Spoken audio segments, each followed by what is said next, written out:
themselves began to dance likewise. And when the man lifted the bum clock and put it in his pocket, everybody stopped jigging and dancing, and every one laughed aloud. The wee man turned and saw Jack. "Jack, my brave boy," says he, "you will never be right fixed until you have this bum clock, for it is a very fancy thing to have." "Oh, but," says Jack, says he, "I have no money." "No matter for that," says the man. "You have a cow, and that is as good as money to me." "Well," says Jack, "I have a poor mother who is very downhearted at home, and she sent me to the fair to sell this cow and raise some money and lift her heart." "Oh, but Jack," says the wee man, "this bum clock is the very thing to lift her heart. For when you put down your harp and bee and mouse on the floor and put the bum clock along with them, she will laugh if she never laughed in her life before." "Well, that is surely true," says Jack, says he, "and I think I will make a swap with you." So Jack gave the cow to the man and took the bum clock himself and started for home. His mother was glad to see Jack back, and says she, "Jack, I see that you have sold the cow." "I did that, mother," says Jack. "Did you sell her well, Jack?" says the mother. "Very well indeed, mother," says Jack. "How much did you get for her?" says the mother. "I didn't take any money for her, mother, but value," says Jack, and he takes out of his pocket the bum clock and the mouse and set them on the floor and began to whistle, and the bee began to play the harp, and the mouse and the bum clock stood up on their hind legs and began to dance, and Jack's mother laughed very hearty, and everything in the house, the wheels and the reels and the pots and pans, were jigging and hopping over the floor, and the house itself went jigging and hopping about likewise. When Jack lifted up the animals and put them in his pocket, everything stopped, and the mother laughed for a good while. But after a while, when she came to herself and saw what Jack had done, and how they were now without either money or food or a cow, she got very, very angry at Jack, and scolded him hard, and then sat down and began to cry. Poor Jack, when he looked at himself, confessed that he was a stupid fool entirely. "And what," says he, "shall I now do for my poor mother?"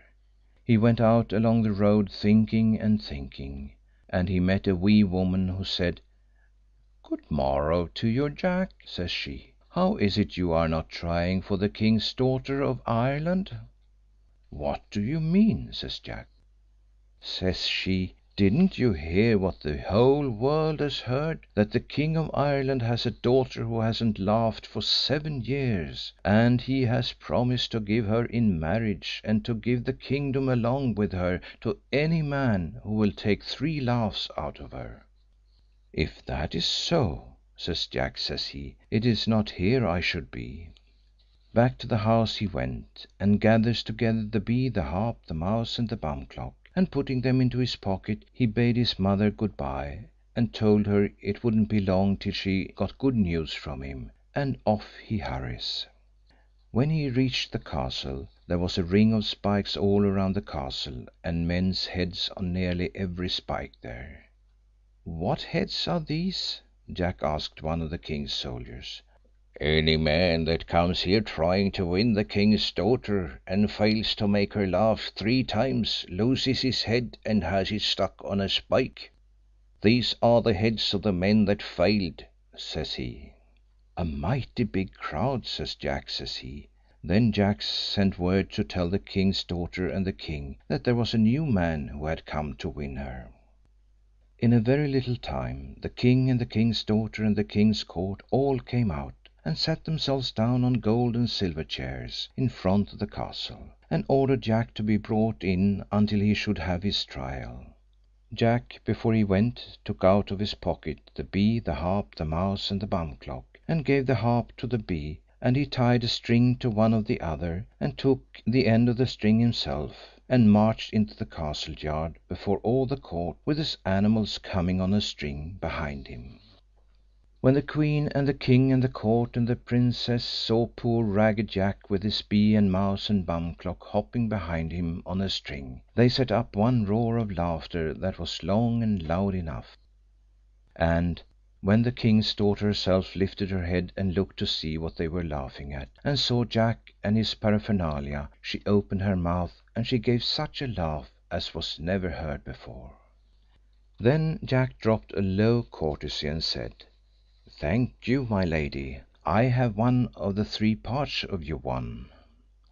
Then he drew up his animals in a circle and began to whistle, and the minute he did the bee began to play the harp, and the mouse and the bum clock stood up on their hind legs, got hold of each other and began to dance, and the king and the king's court and Jack himself began to dance and jig, and everything about the king's castle, pots and pans, wheels and reels, and the castle itself, began to dance also.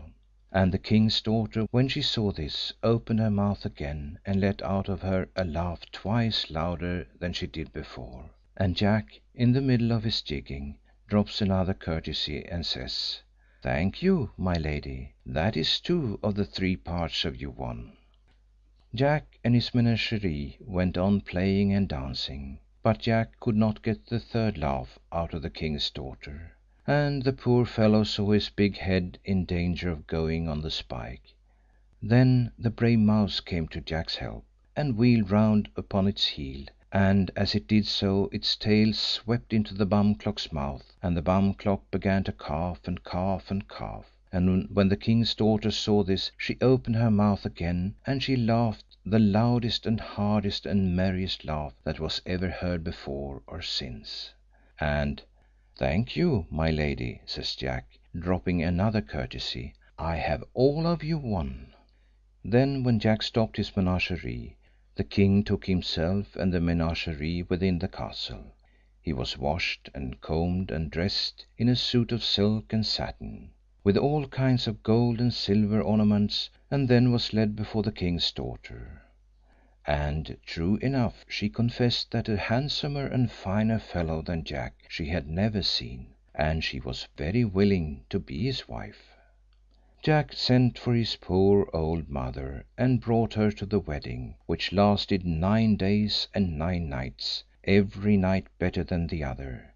All the lords and ladies and gentry of Ireland were at the wedding. I was at it too, and got brogues, broth, and slippers of bread, and came jigging home on my head. End of The Bee, the Harp, the Mouse, and the Bum Clock. Read by Lars Rolander.